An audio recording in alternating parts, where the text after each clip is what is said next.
বললাম নতুন একটা জায়গার সন্ধানে আজকে কালী পুজোর পরের দিন দুপুরবেলা। অনেকেই হয়তো আগে এসেছেন, কিন্তু আমার লাইফে এই ফার্স্ট টাইম এলাম। ঠাকুরের অনেক নাম শুনেছি, কিন্তু কোনো দিন আসা হয়নি। আজকে প্রথম এলাম। শুনেছি ঠাকুর নাকি খুবই জাগ্রত এবং অনেক পুরানো, অনেক দিন থেকে মাকে পুজো করা হয়। চলুন এবার ভিতরটায় ঢোকা যাক। এটা হচ্ছে গেট দিয়ে ভিতরে যাচ্ছি। সামনে গাড়ি পার্কিংয়ের জায়গা আছে, অনেক দোকান আছে।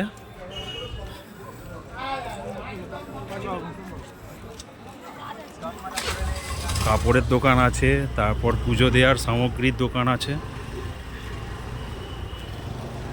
ওই যে মায়ের মন্দির, চলুন মন্দিরের ভিতর প্রবেশ করা যাক।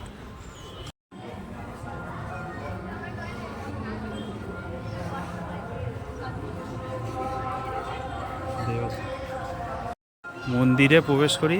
এ পাশে আছে দুটো মন্দির, ত্রম্বকেশ্বর মন্দির, সোমেশ্বর শিব মন্দির।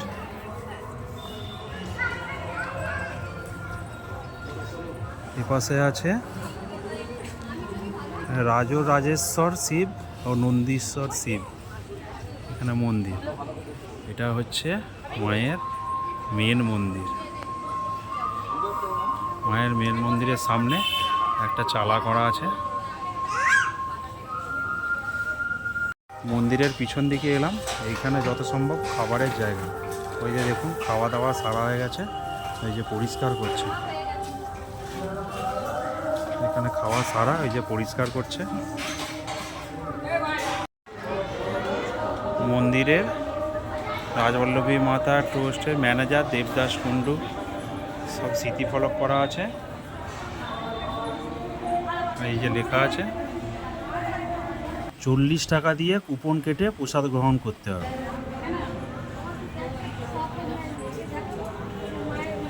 ওই যে মায়ের মূর্তি দেখুন।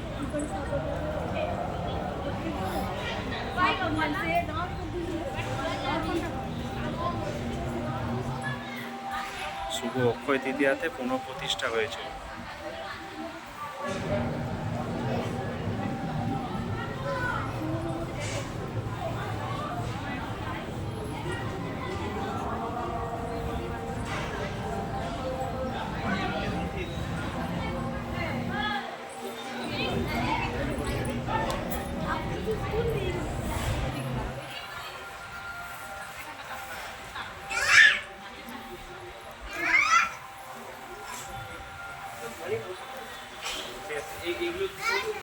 এখানে লেখা আছে দর্শনার্থীকে মায়ের ফটো তুলতে আদেশ আছে, কিন্তু মায়ের সাথে সেলফি তোলার কোনো রকম আদেশ নেই।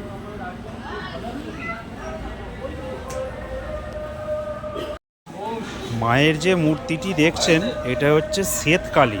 আমাদের পুরো বাংলায় এই একটি মাত্র কালী ঠাকুর যিনি শ্বেতকালী নামে পূজিত হন। এই মায়ের দুটি হাত আছে। আমাদের যেমন কালী ঠাকুর পুজো হলে কালীর 4টে হাত থাকে, এই মায়ের দুটি হাত।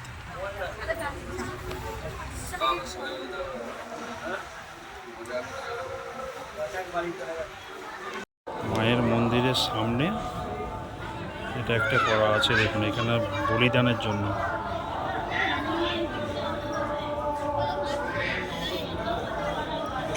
মায়ের মন্দিরের চারপাশটা,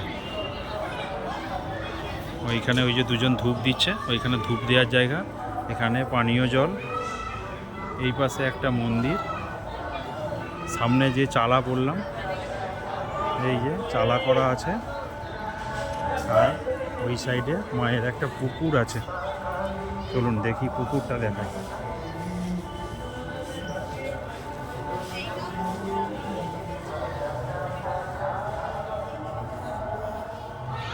এই যে মায়ের মন্দিরের সামনে একটা পুকুর।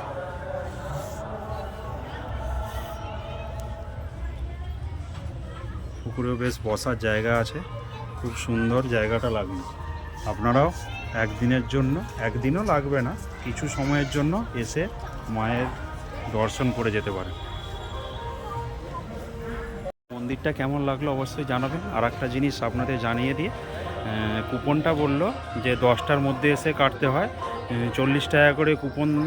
আর হচ্ছে শনি রবিবার হলে 1000-1200 লোকের আইটেম থাকে, আর এমনি নর্মাল দিনে 700-800 লোকের আইটেম থাকে। আর যদি কেউ দেরি করে আসেন, যদি কুপন নাও কাটতে পারেন, যখন দ্বিতীয় ব্যাচ যখন বসবে, যখন যদি মায়ের প্রসাদ থাকে, তাহলে আপনারা 40 টাকা করে দিয়ে সে মায়ের প্রসাদ গ্রহণ করতে পারবেন। মন্দিরটা কেমন লাগলো সবাই কমেন্টে অবশ্যই জানাবেন। জয় মা রাজবল্লভী। মায়ের এখানে এসেছি, পুজো দেবো না সেটা কি হয়, তাই পুজো দেওয়ার জন্য মিষ্টি নিয়েছি, ধূপ আর বাতি নিয়েছি। আর একটা ইনফরমেশান আপনাদের দিয়ে রাখি, এখানে বছরে 2 দিন ভোগ হয় না, সেটা হচ্ছে নবমীর দিন আর দুর্গাপুজোর যে নবমী, সেই নবমীর দিন এবং চৈত্র সংক্রান্তিতে ভোগ হয় না।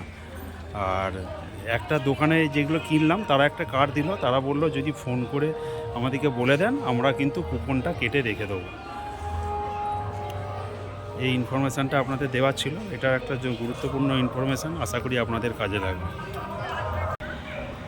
নবমীতেও কিন্তু পুজো হয়, কিন্তু এটা কালী মায়ের মূর্তি, এটা শ্বেতকালী বলা হয়। মায়ের কিন্তু 2টো হাত। এই যে ব্রাহ্মণ ঠাকুর, এই এত বেলাতে এসেও আমার পুজো হয়ে গেল। আমি ঠাকুরের কাছে আমি অনেক কৃতজ্ঞ যে মা আমার পুজো গ্রহণ করল। আমরা এখন এলাম যে রাজবল্লভহাটের মায়ের মন্দির থেকে আরও 5 কিলোমিটার দূরে আটপুরে শ্রী শ্রী রাধা গোবিন্দর মন্দির। এই যে দেখুন, এই যে রাধা গোবিন্দর মন্দির। কিন্তু ক্রমে আমরা অন্য সময় এসে পড়েছি। এখানে লেখা আছে মন্দির খুলিবার সময় সকাল 10:30 থেকে 1টা, বিকাল 5টা থেকে 7:30। শীতকালে মন্দির সময়ের আধ ঘন্টা পরিবর্তন হতে পারে, তাই মন্দির আমরা ঢুকতে পারলাম না। এখন বাজছে 3:30, বেলা 3:30টার সময়, যেহেতু টাইম অনুযায়ী মন্দির কিন্তু এখন বন্ধ। বেশ ভালো টেরাকোটার কাজ করা আছে। চলুন সামনেটা থেকে যতটা পারি আপনাদের দেখানোর চেষ্টা করছি। ওই যে দেখুন রাধা গোবিন্দর মন্দির, ভিতরে ফটো তোলা নিষিদ্ধ, এই বাইরে থেকে যতটা পারলাম আপনাদের সাথে শেয়ার করলাম। মন্দিরটা কিন্তু অনেক পুরাতন মন্দির এবং বেশ বড় মন্দির। মন্দির যেহেতু বন্ধ, তাই পাশে একটা আটচালার করা আছে, যেটা খড় দিয়ে, দুর্গা দালানের আটচালা। এটাও অনেক পুরাতন। আর এটাতে যে এই যে কাঠগুলো দেখছেন, এই যে শাল কাঠগুলো, এই শাল কাঠগুলোতে টেরাকোটার কাজ করা আছে খড়ের চাল দিয়ে। এটা একটা দুর্গা মন্দিরের আটচালা। আমাদের বাইরে থেকেই সব কিছু দেখতে হচ্ছে, ভিতরে ঢুকে কিছুই দেখা গেল না। আজকের মতো ট্যুর আমাদের এখানেই সমাপ্ত। টাটা, বাই বাই, দেখা হবে আবার একটু অন্য ভিডিও নিয়ে।